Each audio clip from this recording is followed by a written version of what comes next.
The Story of Lord Rodney by Alfred H. Miles. B.Y. John Campbell. George Bridges Rodney was born at Walton-on-Thames in the year 1718. His father, Henry Rodney, was at the time of his son's birth commander of the yacht in which the king, attended by the Duke of Chandos, used to pass to and from Hanover.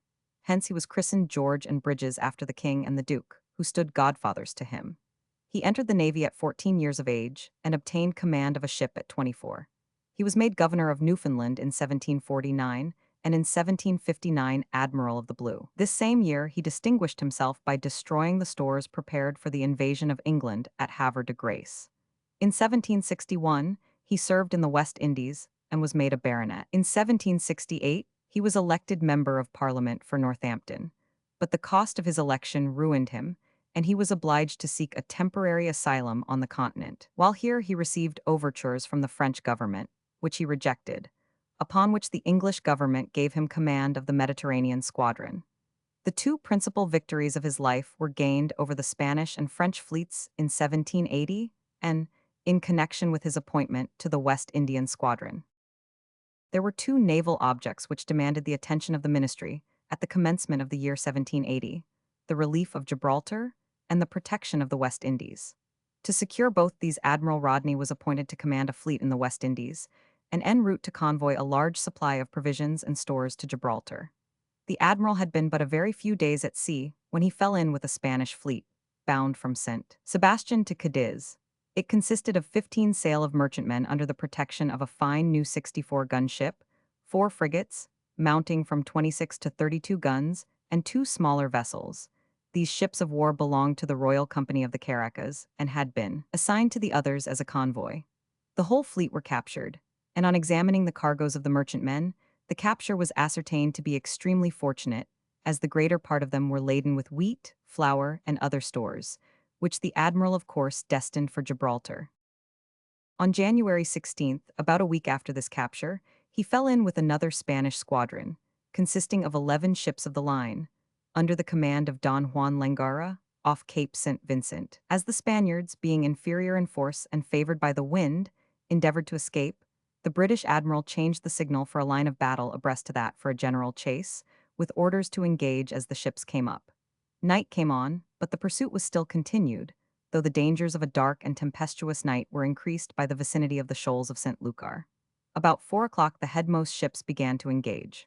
Early in the action, the Spanish ship St. Domingo, of 70 guns and 700 men, blew up and all on board perished, the English ship opposed to her nearly suffering the same fate.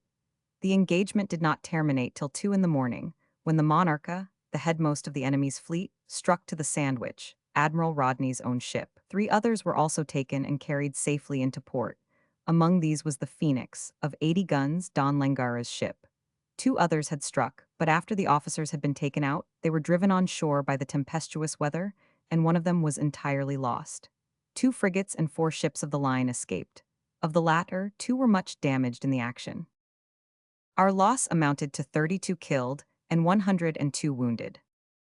The convoy having been conducted safely to Gibraltar, and the provisions and stores having been landed there, Admiral Digby, taking under his charge the Spanish prizes and homeward-bound transports, sailed for England on February 15, 1780. And Admiral Rodney, with the remainder, proceeded to his station in the West Indies. The great object of the French and Spanish forces in the West Islands at this time was the reduction of Jamaica. Hitherto foiled in attaining this object, they were in great hopes of being more successful in 1782. In order to frustrate their design, soon after his arrival in England, in the fall of the year 1781, Admiral Rodney was sent back to resume his command in the West Indies, with a reinforcement of 12 sail of the line. He sailed from the Channel in the month of January, 1782, and arrived off the island of Barbados on the 19th of the following month. Having formed a junction with Sir Samuel Hood, he resolved to proceed with his whole fleet to St. Lucia, the most convenient station for watching the motions of the enemy. As soon as he arrived off this island, he ordered some of his frigates to cruise, for the purpose of giving him the earliest intelligence of the movements of the enemy, and in the meantime took on board provisions and water sufficient to last him for 5 months. The first object which Admiral Rodney had in view was to prevent, if possible, the junction of the French and Spanish fleets, as he had reason to believe that, if this junction were effected, Jamaica would fall a prey to the enemy. The Spanish fleet at this time were to leeward of the French. On Apeth, Admiral Rodney was informed that the French were embarking troops on board their ships of war, and on the 8th of the same month, at break of day, a signal was made from the Andromache that their fleet was coming out of Fort Royal and standing to the northwest. Admiral Rodney immediately made the necessary signal for weighing anchor and getting under way, and this was obeyed with so much promptitude and alacrity that the whole British fleet, consisting of 36 sail of the line, was clear off Grossetlit Bay before noon. They proceeded, under as much sail as they could carry, in pursuit of the enemy, so that before daylight the next morning, the French fleet was discovered under the island of Dominica. At this time both fleets were becalmed. The enemy got the breeze first, and taking advantage of it stood towards Guadeloupe. The breeze next favored the van of the English fleet, under the command of Sir Samuel Hood, who stood after them with a press of sail. All this while the rear and the center of Admiral Rodney's fleet were still becalmed. This circumstance, which to all appearance was unfavorable to the English, proved in the issue highly advantageous to them. For the Count de Grasse, who had determined to avoid an engagement, and to press forward in order to effect a junction with the Spanish fleet, perceiving the van of the English at a distance from, and unsupported by, the rear and center, was tempted to engage.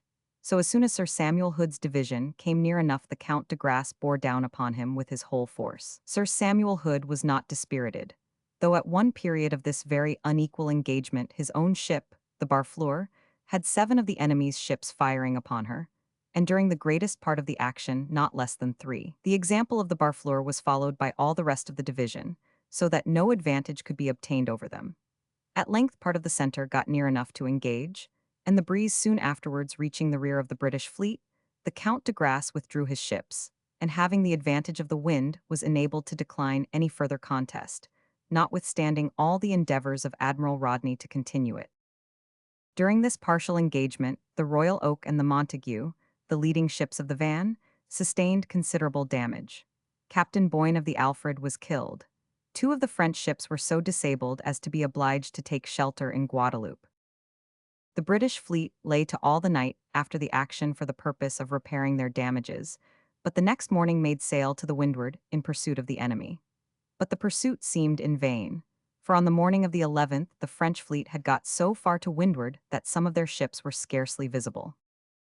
About noon on Apeth, one of the enemy's ships was seen in a disabled state, a great way to windward. Admiral Rodney now entertained hopes that he should either be able to capture her or to bring on a general engagement if the Count de Grasse bore down to her support. He therefore ordered a general chase.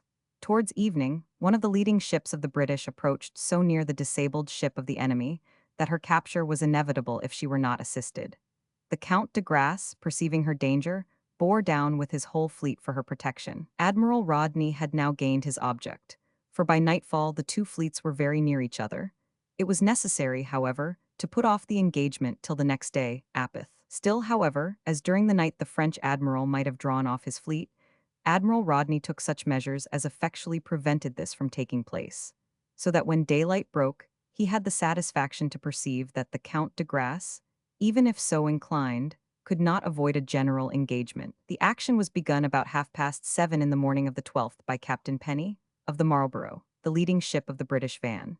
The 2 fleets met on opposite tacks, the British ranging slowly along, there being but little wind, and close under the lee of the enemy's line, continuing a most tremendous fire, which the French received and returned with the utmost firmness.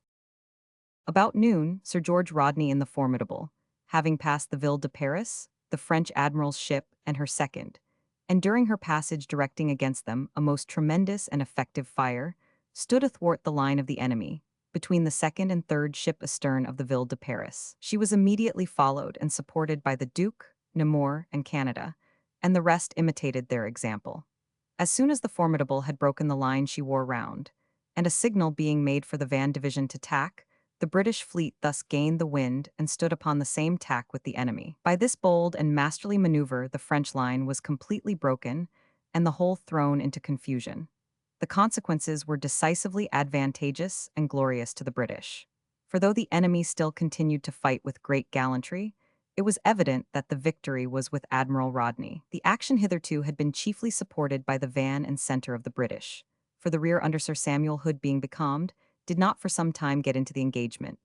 And when the breeze did spring up, it was so trifling that Sir Samuel Hood, in the Barfleur, took an hour and a half to reach that part of the enemy's line where it had been broken through by the Formidable. During all this time, however, he kept up a tremendous and well-directed fire. As the French ships always carry a much larger complement of men than the British, and as, moreover, at this time they had on board a great number of troops, the carnage was extreme. Notwithstanding this, however, and the certainty that they must ultimately be beaten, the Count de Grasse in the Ville de Paris and the other ships in the center withstood till the evening all the efforts of the various ships that attacked him. Nor was the gallantry of the British inferior to that of the French. Captain Cornwallis of the Canada especially distinguished himself, for, having obliged the Hector, a ship of the same force as his own, to strike her colors, he did not lose time by taking possession of her, but leaving her in charge of a frigate pushed on to the Ville de Paris, which he engaged for the space of 2 hours, notwithstanding her great superiority, and left her a complete wreck. The Count de Grasse, however, refused to surrender, and as it was supposed that he would not yield to any vessel that did not carry an admiral's flag, towards sunset Sir Samuel Hood poured from the Barfleur a most dreadful fire into the Ville de Paris. The Count de Grasse bore it for about 10 minutes when he surrendered. At this time there were only 3 men alive and unhurt on the upper deck, and of this number the Count himself was one. Besides the Ville de Paris and the Hector, the Ardent, of 64 guns, which had been captured in the British Channel, was retaken. The Caesar and the Gloria, of 74 guns each, also surrendered after they were made complete wrecks. The Diadem, early in the engagement, bore up to assist in protecting the Ville de Paris from the Formidable, but by a single broadside from the latter she was sunk. Night, which must have been ardently wished for by the French, now came on, when the British admiral made the signal for his fleet to bring to, in order that he might secure his prizes. In the course of this night the Caesar, one of the prizes, blew up by accident, and a British lieutenant and 50 seamen, with about 400 prisoners, perished. The Ville de Paris was the most important of the prizes. She was the largest ship in the French king's service. She had been a present from the city of Paris to Louis XV, and no expense had been spared to render the gift worthy of the city and of the monarch. The expense of building her and fitting her for sea is said to have been £156,000. On board of her there were, at the time of her capture, 36 chests of money, intended for the pay and subsistence of the men who were to have been employed in the expedition against Jamaica. In the other captured ships the whole train of artillery and the battering cannon, and traveling carriages meant for that expedition, were also found. The loss of men in the British fleet in both actions, on April the 9th, was very small, amounting only to 237 killed and 776 wounded. The loss of the French is computed to have been 3,000 slain and more than double that number wounded. In the Ville de Paris alone, upwards of 300 men were killed, and several other of the captured ships lost between 200 or 300.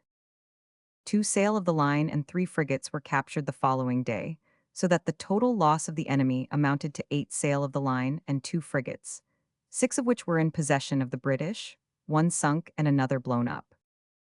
The Count de Grasse was sent prisoner to England.